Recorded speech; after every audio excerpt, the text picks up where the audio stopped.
Hello kabibig! Welcome back sa ating bagong YouTube channel. Ito ang pinakamaingay na YouTuber sa balat ng YouTube. Ako si Kabibig, maglabag-labag na town with evidence. Naku po, paano na ito kabibig? Mga abogado naghain ng petisyon sa Supreme Court or sa Korte Suprema para ipalabas ang draft ng Blue Ribbon Report. Naku po, Ping Lacson, paano to? Naghain ng petisyon for mandamus at certiorari sa Supreme Court ang tatlong abogado upang ipag-utos ang paglalabas ng draft partial committee report ng Senate Blue Ribbon Committee kaugnay ng investigasyon sa mga flood control project. Hindi pa nga natapos ang flood control project. Ang dami ng nangyari sa Pilipinas. Tapos mas focus sila sa impeachment ni BP Sara. Yung iba sabi nga, impeachment kayo ng impeachment. Maraming mga OFW sa Middle East na nangangailangan ng tulong. Sana itong mga kongresistang ito ay tumulong na sila. Ano mo na yung impeachment na yan, hindi yan importante. Ang importante matulungan ang ilang milyong Pilipino na nasa Middle East ngayon. Pero mas inuna pa nilang magbigay ng ng mga komento, ng mga press-con sila sa impeachment ni BP Sara.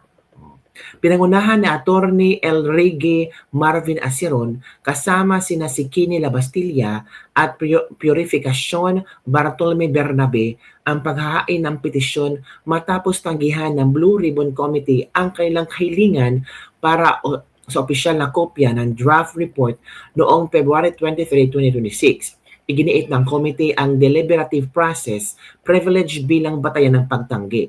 Ayon sa mga petitioner, hindi na maaaring gamitin ang nasabing pribilehiyo matapos umanong isa publiko ni Blue Ribbon Committee Chairman Panfilo Lacson ang mahalagang nilalaman ng ulat sa mga panayam at pahayag sa media.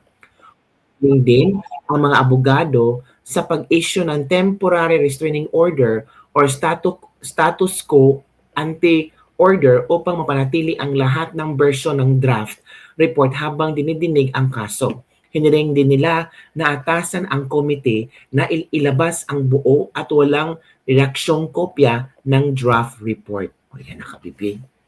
Maglabasan talaga, marami na talagang gustong malaman kung ano na ang resulta ng Blue Ribbon Committee tungkol sa flood control project kasi parang natatabunan na ng mga madaming issue sa Pilipinas. Parang every now and then, gagawa ng issue para matabunan ang flood control project hanggang 2028 to. Sana pag upo ni BP Sara, Presidente, no? Balik ka na ito ni BP Sara, itong flood control project anomalies at pananagutin ang dapat makulong at managot. Diba kabibig? So heto muna ang isang interview ng mga abogado kung saan kanilang binigay ang kanilang paghain ng petisyon. Inig tayo bigyan.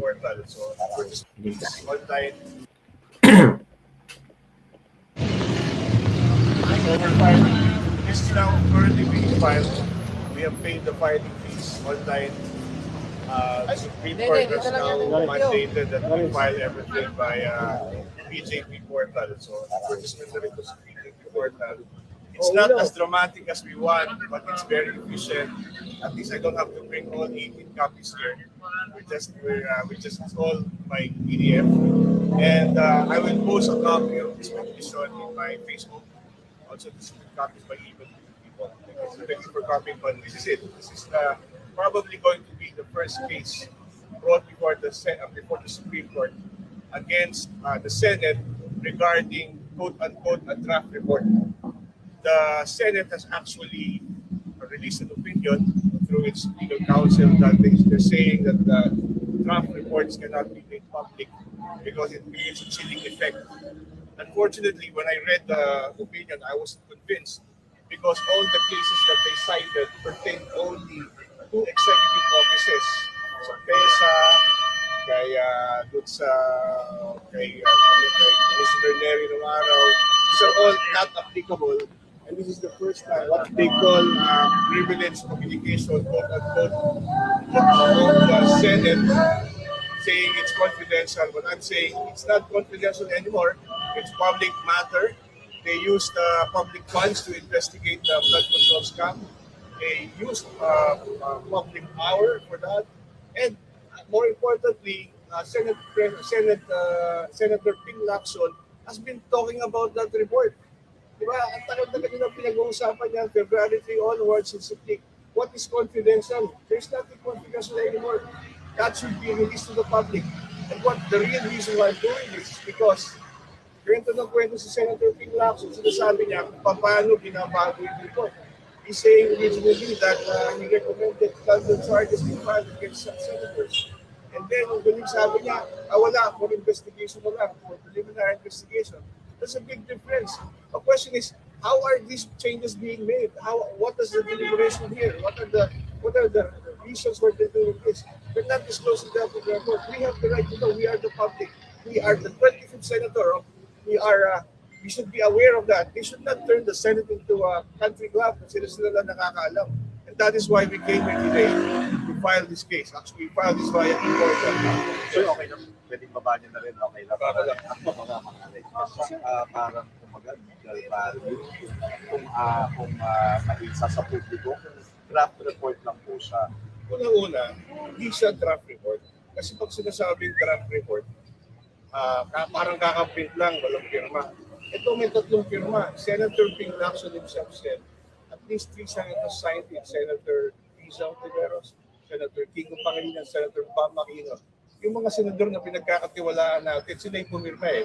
Pero kulang pa ng pirma. May 3 ibang pumirma, si Senator Gatchalian, si Senator J.B. Ejercito. Yung mga medyo alanganin tayo, they withdrew their signatures, right? So what does that mean? So hindi na sa draft. Meron lang nangyari, may lumabas na eh. In fact, ang value niyan is when you see this report, when you see this draft, ito yung draft na walang halong politika. You know what happens eh? Pinag-uusapan nila, nagkakaroon ng bargaining, nagkakaroon ng kontinsiyan, nagkakaroon ng balatuhan.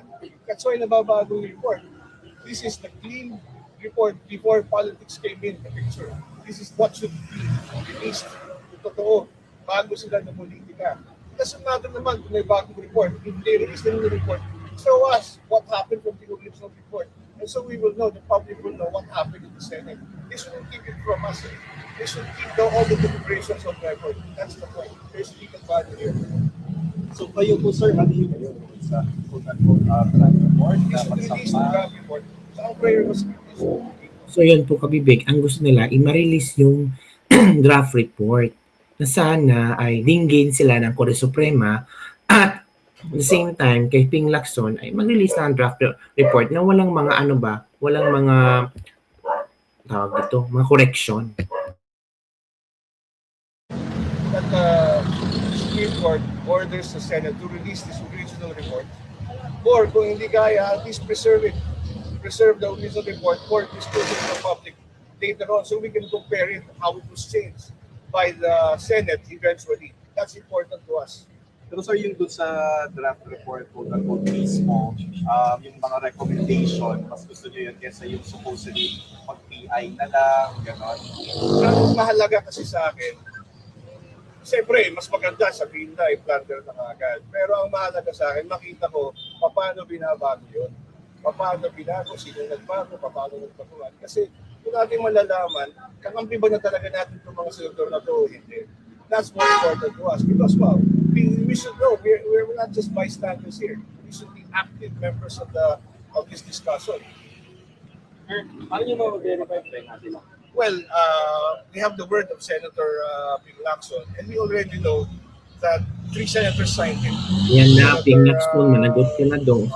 Senator Pam, Senator Lisa signed it. Ang tanong kung magbibigay ba sina Ping Lacson, kaya nga itong mga abogado na to ay humingi ng tulong sa Korte Suprema na maipalabas ang draft report ng Blue Ribbon Committee report, mga kabibig, which is very important. So yun kabibig ang ating Libak-Libak for today. Ano ang inyong komento hinggil dito? Pagbibigyan kaya sila ng Korte Suprema kung saan maibigay ni Panfilo Lacson, ang chairman ng Blue Ribbon Committee, ang draft ng Blue Ribbon Committee report tungkol sa flood control project, which is naintindihan ko naman ang pino-point out ng mga abogadong ito kasi hindi na solusyonan ang flood control project eh.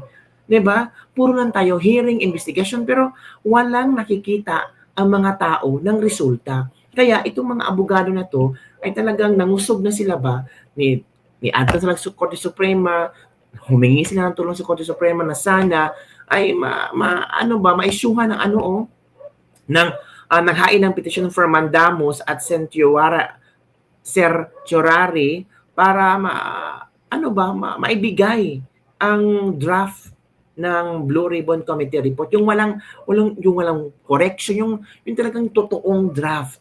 Gusto nila malaman kasi doon na makikita ang katotohanan. Yung walang edited, hindi kulang, or hindi na dagdagan ng mga issue, yung kabibig ang gusto ng mga abogado nito. So yun lang kabibig ang ating Libag-Libag for today. Agree ba kayo sa ginawa ng tatlong abogadong ito na naghain ng petisyon sa Korte Suprema para mailabas ang totoong draft report ng Blue Ribbon Committee? Kasi naipalabas na ito sa social media, why not? Ilabas yun na lahat. Tama naman. Para matapos na, kasi walang katapusan na drama itong flood control projects anomalies.